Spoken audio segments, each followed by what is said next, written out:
Hi friends, நம்ம ஒரு செயல் செய்கிறோன்னா அந்த செயலை பற்றிய ஒரு தெளிவான விளக்கம் கொஞ்சம் நமக்கு தெரிஞ்சிருக்கணும். பின்ன அந்த செயலோட நோக்கம் உயர்ந்ததாக இருக்கணும் அப்படிங்கிறத சொல்கிற ஒரு குட்டி கதை தாங்க இது. வாங்க பார்க்கலாம். ஒரு பிக்ஷாக்காரரு பிக்ஷை கேட்டு வந்துட்டுருக்காரு. அந்த ஏரியா குழந்தைங்கள்லாம் ஒரு இடத்துல உட்காந்து விளையாண்டுருக்காங்க.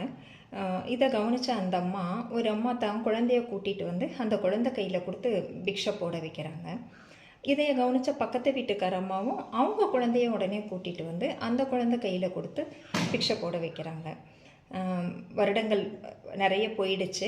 இந்த 2 வீட்டு அம்மாவும் ஒரே வருஷத்தில் ஒரே மாதத்தில் இறந்து போகிறாங்க. இறந்து மேல் லோகத்தில் போய் மீட் பண்ணுறாங்க. யமன் முன்னாடி 2 பேரும் நிற்கிறாரு. யமதர்மராஜா வந்து ஃபஸ்ட்டு பிக்ஷை போட்ட அம்மாவுக்கு சொர்க்கமும், 2வது பிச்சை போட்டவங்க பாருங்கள் அவங்களுக்கு வந்து நரகமும் கொடுக்குறாங்க. அப்போது அந்த அம்மா கேட்குறாங்க, எதுக்காக எனக்கு மட்டும் நரகம் கொடுக்குறீங்க? நானும் இவங்க கூடவே தானே பக்கத்தில் இருந்து அவங்க செய்கிற எல்லா செயலும் செஞ்சனே. அப்படிங்கும்போது உங்கள் 2 பேரையும் சோதிக்கிறதுக்காக அனுப்புகிற பிச்சைக்காரர் வந்து நான் தான் அனுப்பினேன். ஃபஸ்ட்டு போட்ட அம்மா வந்து அந்த குழந்தைக்கு புண்ணியம் போகணும் அப்படின்னு பண்ணினாங்க.